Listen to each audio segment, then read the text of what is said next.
Hello friends, I am Dr. Rupal Shah.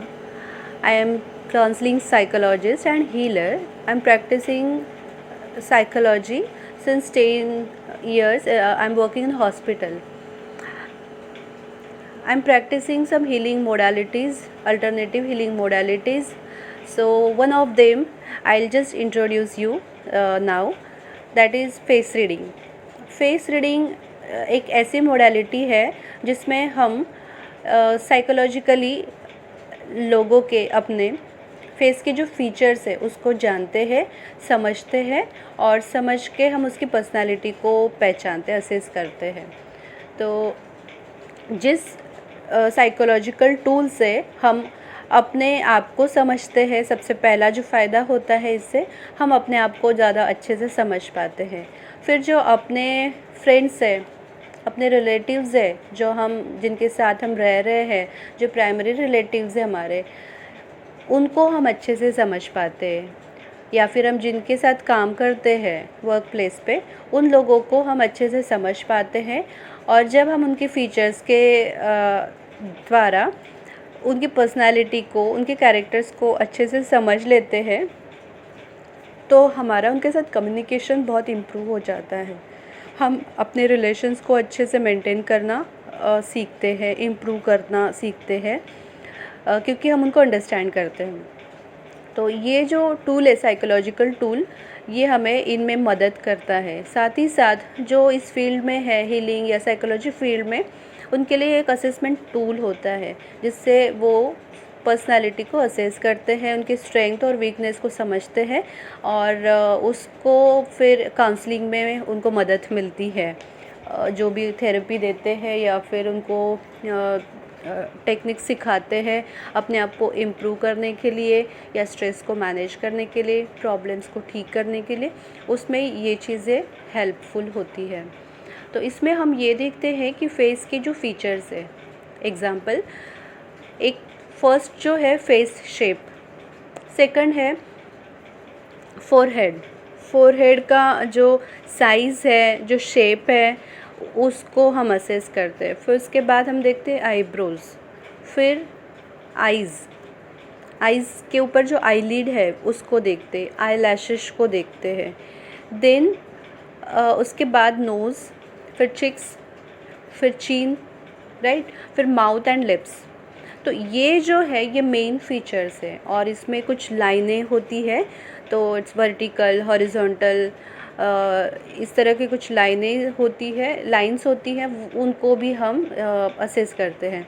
इस तरह से ये जो फीचर्स है उनको हम असेस करके एक एक कैरेक्टर को हम समझ पाते हैं पर्सन के, और फिर हम पूरा प्रोफाइल बनाते कि हाँ, इसकी पर्सनैलिटी ये है, इसमें ये स्ट्रेंथ है, इसमें ये वीकनेस है और कहाँ क्या इम्प्रूव करने की ज़रूरत है, या फिर इसके साथ कैसे हमें रहना चाहिए, कैसा कम्युनिकेशन करना चाहिए। एग्ज़ाम्पल आप देखेंगे जिनका माउथ बड़ा है, राइट, हॉरिजॉन्टल, आप देखेंगे कि जैसे हंसते भी है लोग तो काफ़ी मुंह खुलता है, बड़ा होता है उनका मुंह। तो ये लोग हैं जो बहुत आउटगोइंग, आउटवर्ड होते हैं, इनको बातचीत करना बहुत पसंद आता है, ये एंजॉय करते हैं, फ़न लविंग होते हैं, हंसते हैं, हंसाते हैं, ओपन नेचर के होते हैं, सोशल होते हैं। तो हम ये चीज़ समझ पाते हैं कि ऐसा व्यक्ति है तो इनके साथ हम इजीली मिंगल हो सकते हैं, इनको कुछ बोल देंगे तो वो बुरा भी नहीं मानेंगे। इस तरह से चीज़ों को हम समझ पाते हैं। किसी का मुंह अगर छोटा है, राइट, साइज़ में छोटा है, इवन वो बात करते तब वो खुलता कम है, इससे हमें क्या पता लगता है कि ये व्यक्ति थोड़ा इंट्रोवर्ट है, राइट, थोड़ा रिजर्व टाइप का है। अगर इसको कुछ कहेंगे मे बी बुरा मान जाएगा। तो ये ज़्यादा आउटगोइंग नहीं है, बहुत ओपन नेचर का नहीं है, बहुत इजीली मिंगल नहीं होगा, जल्दी समझ शायद नहीं पाएगा, एंड उसको ये पसंद नहीं आएगा ज़्यादा घूमना फिरना, एंजॉय करना। तो इस तरह का व्यक्ति है तो हम उसके साथ कैसे रहे, कैसा बिहेव करें, ये हमें खुद ही समझना होगा। तो हम इस फीचर से ही ये चीज़ों को समझेंगे। बट स्टिल 90% इसके चांस होते हैं। कई बार व्यक्ति अपने आप को चेंज करता है तो कई बार वो व्यक्ति थोड़ा सा डिफरेंट भी बिहेव कर सकता है। तो लेकिन इस फीचर से हमें ये समझ में आएगा कि इसके साथ हमें इस तरह से रहना चाहिए। तो ये मैंने एग्जांपल दे के आपको बताया। इस तरह से हमें किसी भी व्यक्ति को थोड़ा समझना पड़ेगा।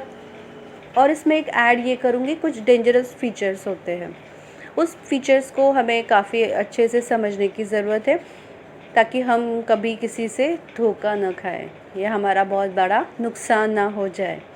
तो यहाँ हमको इसकी मदद मिल जाती है।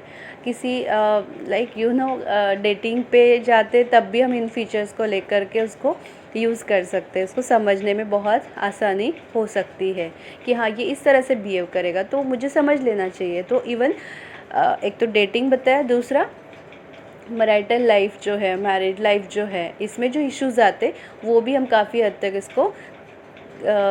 इसको हम समझ पाएंगे, इसको ठीक कर पाएंगे, क्योंकि हमें पहले से ही पता चलेगा कि हाँ, ये पर्सनालिटी है, इसको ये करना पसंद आएगा, ये नहीं आएगा, इसमें वो बहुत कंफर्टेबल होगा, इसमें वो नहीं होगा, इसको ये चीज़ें मतलब बेसिक ये चीज़ें हैं इसकी, तो हमें उसको उसके अकॉर्डिंगली लेना है। जब हम ये फ़ीचर को समझते हैं तो सबसे अच्छी बात हमें ये समझ में आती है कि कोई भी फ़ीचर पॉजिटिव और नेगेटिव वे में नहीं होता है। Means it's not black and white, right. तो ये जस्ट डिफरेंसेस होती है। तो कभी भी हम इनको निगेटिव वे में ना ले, जस्ट इसको हम एक टूल की तरह यूज़ करें, जिससे हम लोगों के साथ अपना कम्युनिकेशन बेटर कर सके, इनके साथ हमारा बॉन्डिंग रिलेशनशिप हम अच्छा कर सके, क्योंकि हम उनको इस फीचर्स के साथ, इस कैरेक्टर को समझ के हम उनके साथ अपनी अंडरस्टैंडिंग को बढ़ा सकते हैं कि ये चीज़ उनके लिए सही है। They are not negative, they are not वो गलत नहीं है, लेकिन उनका ये तरीका है, राइट। प्यार को शो करने का उनका ये तरीका है, मेरा ये तरीका है। इस तरह से जब हम समझेंगे तो हमारी जो रिलेशनशिप है, मैरिटल रिलेशंस है, इवन पेरेंट्स का बच्चों के साथ का रिलेशन है, वो भी हम बहुत अच्छे से समझ सकेंगे, इम्प्रूव कर सकेंगे। तो मैं ये समझती हूँ फेस रीडिंग एक बहुत अच्छा टूल है, असेसमेंट टूल है, साइकोलॉजिकल असेसमेंट टूल है, जिसको हर एक को सीखना चाहिए लाइफ में, खुद के लिए, अपने आसपास के लोगों के साथ रिलेशंस को अच्छा करने के लिए, एंड इवन मैरिड लाइफ है, बच्चों के साथ की लाइफ है, और भी जो रिश्ते हैं उनको और अच्छा बनाने के लिए हमको ये सीखना चाहिए एंड इसको अपने लाइफ में शामिल कर लेना चाहिए। जैसे हर चीज़ हम नेचुरली शामिल कर लेते हैं, इसको सब कुछ सीखना चाहिए और इसके आधार से अपना जो कम्युनिकेशन स्किल है, एक दूसरे को, रिश्तों को, लोगों को समझने का और इम्प्रूव करने का, रिलेशंस को, कम्युनिकेशन को, ज़रूर इसका फ़ायदा लेना चाहिए। So I just introduce one modality what I use